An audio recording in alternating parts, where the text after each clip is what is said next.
শহীদ শরীফ ওসমান বিন হাদী আমাদের ছেড়ে চলে গেলেও আমাদের জন্য গড়ে তুলে গিয়েছেন তারই চিন্তা চেতনা ও আদর্শ লালন করে এমন একজন সাহসী বীর। ওসমান হাদীর এই শূন্যস্থান কেউ কিছুটা হলেও পূর্ণ করতে পারলে সেটা একমাত্র এই আব্দুল্লাহ আল জাবেরই পারবেন। নির্বাচনী প্রচারণা থেকে শুরু করে ইনকিলাব মঞ্চের প্রত্যেকটা কার্যক্রমে যিনি ওসমান হাদীর ছায়ার মতো হয়ে সঙ্গে ছিলেন। আব্দুল্লাহ আল জাবের মূলত ইনকিলাব মঞ্চের সদস্য সচিব হিসেবে দায়িত্ব পালন করছেন। তার নেতৃত্ব, বলিষ্ঠ কণ্ঠ ও অন্যায়ের বিরুদ্ধে প্রতিবাদ বিশেষ করে মানুষের নজর কেড়েছে।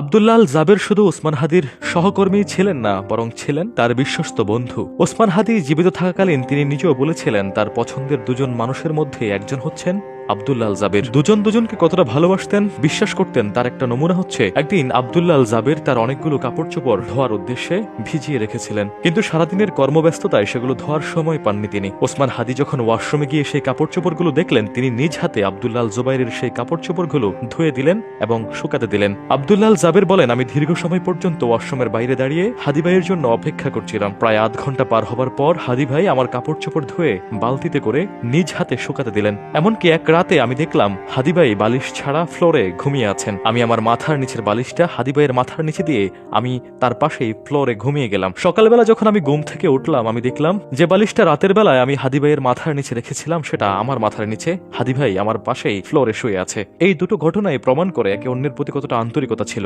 বলা হচ্ছে ওসমান হাদীর ইন্তেকালে যে মানুষটা সবচাইতে বেশি ব্যথিত হয়েছেন সেটা হচ্ছে আব্দুল্লাহ আল জাবের। শরীফ ওসমান হাদী ঢাকা ৮ আসনের জন্য স্বতন্ত্র প্রার্থী হিসেবে নির্বাচন করতে চেয়েছিলেন। তার অনুপস্থিতিতে অনেকে আব্দুল্লাহ আল জাবেরকে এই আসনে প্রতিনিধিত্ব করার জন্য অনুরোধ করেছিলেন, কিন্তু আব্দুল্লাহ আল জাবের তা নাকচ করে দিয়েছেন। তিনি বলেছেন, যতদিন পর্যন্ত না আমরা ওসমান হাদী ভাইয়ের মতো যোগ্যতা সম্পন্ন হয়ে উঠব, ততদিন পর্যন্ত এই ঢাকা ৮ আসনে নির্বাচন করব না। হাদী ভাই বলেছিলেন তাকে যদি কেউ হত্যা করে ফেলে তার যেন বিচার করা হয়। যতক্ষণ না পর্যন্ত হাদী ভাইয়ের হত্যাকারীর বিচার হচ্ছে আমরা রাজপথ থেকে সরে দাঁড়াবো না। অন্তর্বর্তীকালীন সরকার থেকে শুরু করে স্বরাষ্ট্র উপদেষ্টা ও আইন উপদেষ্টা কাউকে তিনি ছেড়ে কথা বলছেন না। তার চোখে মুখের দ্রোহ ও প্রতিবাদের কণ্ঠস্বর যেন তার প্রতিটা বক্তব্যে ফুটে উঠেছে। তবে প্রসঙ্গ যাই হোক না কেন, শহীদ শরীফ ওসমান বিন হাদীর পরবর্তীতে দেশের ছাত্র জনতা যদি কাউকে হৃদয়ে ধারণ করে, সেটা হবে আব্দুল্লাহ আল জাবের।